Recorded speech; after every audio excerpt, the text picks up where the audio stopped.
नाजरीन, इंटरपोल की वार्निंग के बावजूद खतरनाक केमियाई मवाद से भरा बहरी जहाज पाकिस्तानी हदूद में दाखिल हो गया।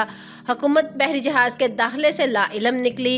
हुकूमत का बहरी जहाज से मुतल्लिक फौरी इंक्वायरी का हुक्म। तफसीलात के मुताबिक बलोचिस्तान हुकूमत ने गिडानी शिप ब्रेकिंग यार्ड में केमियाई मवाद से भरे जहाज से मुतल्लिक इंक्वायरी का हुक्म दे दिया है। Additional deputy commissioner general Lasbela की सरबराही से कमेटी कायम कर दी गई है। इस हवाले से तर्जुमान बलोचिस्तान हुकूमत लियाकत शाहवानी का कहना है कि कमेटी जायजा लेगी कि खतरनाक केमिकल वाले जहाज को लंगर अंदाज होने की इजाजत किसने दी। तर्जुमान का कहना है कि ये भी इंक्वायरी करेंगे कि पाकिस्तानी हदूद में जहाज कैसे दाखिल हुआ।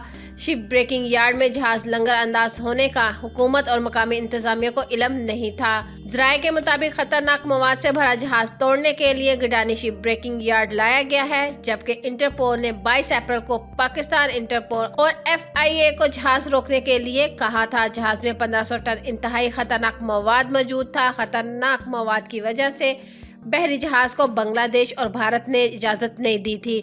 मुंबई में जहाज का नाम तब्दील करके FSO कर दिया। नाम तब्दील करके बहरी जहाज 21 अप्रैल को मुंबई से कराची पहुंचा। जहाज मालकान ने मुतल्लिका हुकाम की मुबैना मिली भगत से जहाज 23 अप्रैल को गिडानी पहुंचा दिया। नाज़रीन, इस खबर को लेकर अपनी कीमती राय का इज़हार नीचे कमेंट्स बॉक्स में जरूर करिएगा। चैनल को भी सब्सक्राइब कर दीजिएगा ताकि लेटेस्ट अपडेट सबसे पहले आप लोगों तक पहुंच सके।